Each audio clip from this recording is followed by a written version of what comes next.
शिवाय। आप सभी मित्रों का आपके अपने चैनल के लोकप्रिय कार्यक्रम आदर्श धर्म अनसुने धार्मिक कथा प्रसंग में हार्दिक स्वागत है। संसार में भगवान की भक्ति ही सुख और शांति प्राप्त करने का अमोघ साधन है। इससे उत्तम साधन और कोई नहीं है, किंतु यह दो तरफा होता है। जब भक्त भगवान का आश्रय लेता है, सिर्फ भगवान का हो जाता है, तो भगवान उस भक्त की स्वयं चिंता करते हैं। भगवान को अपने भक्त अत्यंत प्रिय हैं। वे कहते हैं कि मैं सर्वथा अपने भक्तों के अधीन हूँ। मुझ में तनिक भी स्वतंत्रता नहीं है। मेरा तन मन सब कुछ सिर्फ मेरे भक्तों के अधीन है। मेरे हृदय को पूरी तरह से भक्तों ने अपनी भक्ति में बांध रखा है।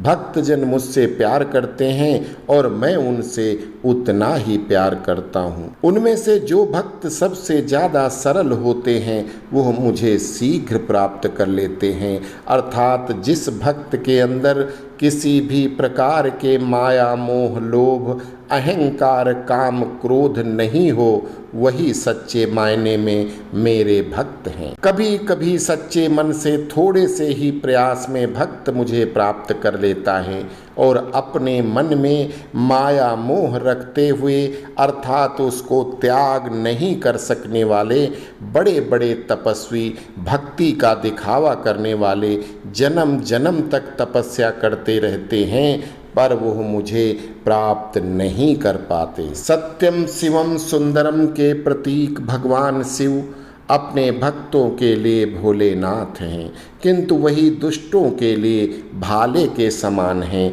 वो दुष्टों को दंडित करने में कभी भी हिचकिचाते नहीं हैं। भोले भंडारी तो इतने दयालु कृपालु हैं कि अपने भक्तों के लिए, उनके कल्याण के लिए कभी नौकर बन जाते हैं तो कभी भिखारी बनने में भी संकोच नहीं करते।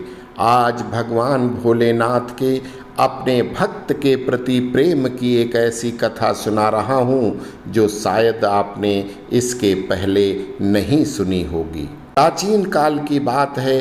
दक्षिण भारत के मीनाक्षीपुरम नामक नगर के राज दरबार में एक सोमदत्त नामक एक अत्यंत निपुण गायक थे। राजा उनको बहुत सम्मान देते थे और उनको अपना राज कवि बना रखा था। राज कवि एक बड़ा पद होता था।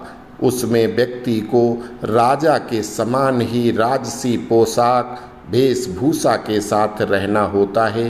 राजा राजगुरु राजकवि और अपने महामंत्री तथा सेनापति के साथ ही मंत्रणाएं करते थे और फिर राज्य से संबंधित निर्णय लेते थे। जितना बड़ा जिसका ओहदा होता है, पद होता है, आय होती है, उतनी ही बड़ी जिम्मेवारी कर्तव्य होते हैं। अपने पद को बचाए रखने के लिए इनको अपने काम में उत्तरोत्तर पारंगत और नंबर 1 बने रहने के लिए कठिन से कठिन परिश्रम करना होता है। जमाना चाहे राजशाही का हो या प्रजातंत्र का, ईर्ष्या करने वालों की कमी नहीं होती। राजा हो या आधुनिक मंत्री, अपनी झूठी तारीफ सुनना सभी पसंद करते हैं और पदासीन लोगों से प्रतियोगिता करने हेतु बड़े बड़े लोग हमेशा कोशिश करते रहते हैं। सभी अन्य दरबारी सोमदत्त से बहुत जलते थे। लोग अपने दुख से दुखी नहीं होते, पड़ोसी के सुख से दुखी होते हैं। यही हाल राज दरबारियों का था। उन्होंने पड़ोसी राज्य के एक महान कवि, जिनकी ख्याति बड़े बड़े दूर दूर तक फैली हुई थी, उनको अपने राज्य में आमंत्रित किया और उसको राजकवि बनवाने, राजकवि की सुविधाएं, वेतन आदि का ढेर सारा लालच देकर आने के लिए मना लिया। दुश्मनों ने समझा कि इतना बड़ा कवि सोमदत्त को प्रतियोगिता में धूल चटा देगा और सोमदत्त का पद छीनकर राजा विजयी कवि को दे देगा। कुछ भी हो जाए, किसी तरह से सोमदत्त को हराना बहुत जरूरी है। अन्य दरबारियों ने राजा से पड़ोसी राज्य से आए कवि की तारीफों के पुल बांधे। राजा भी इस कवि की कविताएं सुनने के लिए बेकरार हो रहा था। उसने घोषणा कर दिया कि अगले बुधवार के दिन राज दरबार में हमारे राज कवि सोमदत्त और पड़ोसी के कवि की प्रतियोगिता होगी। जो जीतेगा वही अगले दिन से इस राज दरबार का राज कवि होगा। पड़ोसी राज्य से आए कवि की गायन निपुणता की कहानी सोमदत्त तक भी पहुंच रही थी। सोमदत्त एक साधारण कवि थे। उनके अंदर जो भी गायन प्रतिभा थी वो भगवान शिव को भक्ति का एक प्रसाद मात्र था। प्रतियोगिता में हार के डर और बेरोजगार हो जाएंगे इस डर के कारण सोमदत्त पूरी रात सो नहीं सके और अपने इष्ट देव भगवान शिव शंकर की याद किया।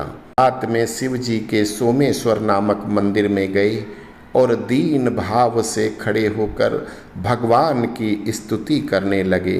वो जो 4 लाइन की कविता बनाकर उन्होंने स्तुति किया वो कुछ इस तरह हैं। मैं जानूं तुम सद्गुण सागर, अवगुण मेरे सब हरियो। किंकर की बिनती सुनु स्वामी, सब अपराध क्षमा करियो। मैं जानूं तुम सद्गुण सागर, तुम तो सकल विश्व के स्वामी। मैं प्राणी हूँ संसारी, भोलेनाथ भक्त दुख गंजन।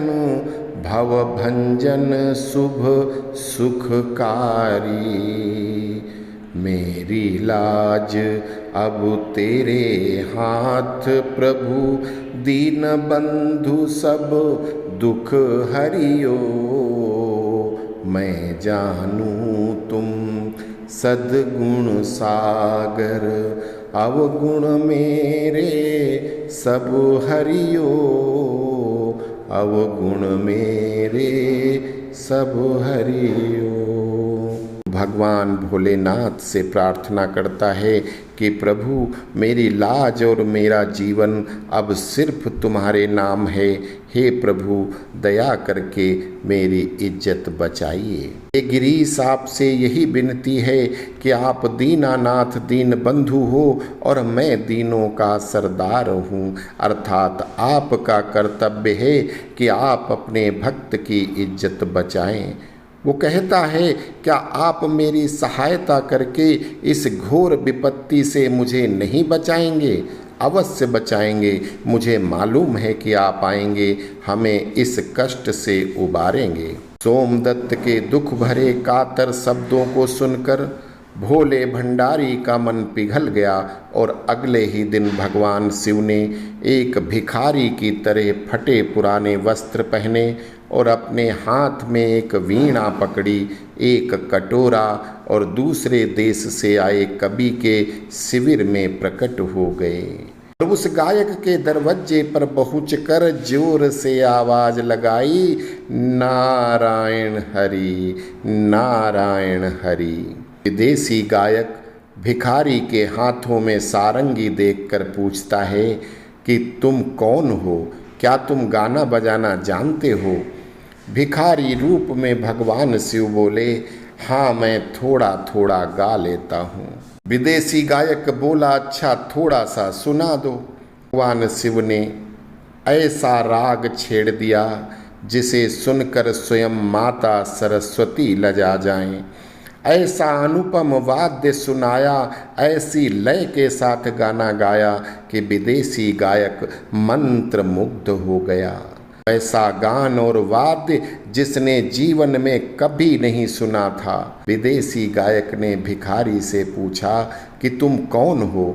कृपया अपना परिचय दो और तुम्हारे गुरु कौन हैं? भिखारी बने महादेव बोलते हैं कि मैं राज दरबारी गायक सोमदत्त का एक मामूली सेवक हूँ। ये सुनकर आगंतुक गायक आश्चर्यचकित हो गया और सोचता है कि जिस सोमदत्त का शिष्य ऐसा निपुण है उसका गुरु कैसा होगा। सोमदत्त को परास्त करना नामुमकिन है, असंभव है और हारने के लिए प्रतियोगिता में भाग लेना मूर्खता है। अगर यहाँ सोमदत्त से हार गया, जिसका एक मामूली सा शिष्य भिखारी ही हमें हरा सकता है, तो सोमदत्त तो नामी राजकवि है। हारने पर बदनामी होगी और हम जिस पद पर अपने राज्य में हैं वो भी चला जाएगा।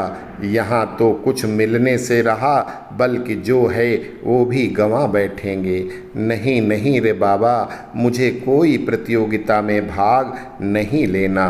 और रात के अंधेरे में प्रतियोगिता से पहले ही वो भाग गया। भगवान भोलेनाथ कितने दयालु हैं कि अपने भक्त की रक्षा के लिए एक अभक्त के सामने भिखारी रूप धारण करके नाचने गाने से भी नहीं हिचकिचाए और अपने भक्त की रक्षा किया। ऐसे ही हैं भगवान भोलेनाथ, जो अपने भक्त सहस्त्र रावण की रक्षा के लिए अपने आराध्य भगवान श्री राम से युद्ध करते हैं। वहीं भक्त वाणासुर की रक्षा के लिए भगवान श्री कृष्ण से युद्ध करते हैं। वही भोलेनाथ अपने एक भक्त के लिए भिखारी बनकर नाच गाकर उसका हित साधन करते हैं। संसार में भगवान शिव से जल्दी कोई भी आराध्य न तो प्रसन्न होता है और न कोई बिना परिणाम की चिंता किए भक्त को कुछ भी वरदान दे सकता है। इसीलिए उनको भोलेनाथ कहा जाता है। वो दिल से भक्तों के लिए भोले हैं, वहीं दुष्टता के लिए क्रोधित भी अति शीघ्र हो जाते हैं और फिर उनके क्रोध से सिर्फ वो स्वयं ही बचा सकते हैं। इसलिए 2 लाइन मेरे साथ बोलिए। सदाशिव सर्ववरदाता दिगंबर हो तो ऐसा हो, हरे सब दुख भक्तों के दया कर हो तो ऐसा हो। सदाशिव सर्ववर दाता दिगंबर हो तो ऐसा हो। आशा करता हूँ कि वीडियो आपको पसंद आया होगा। अस्तु। जय शिव शंभू। जय जय भोलेनाथ।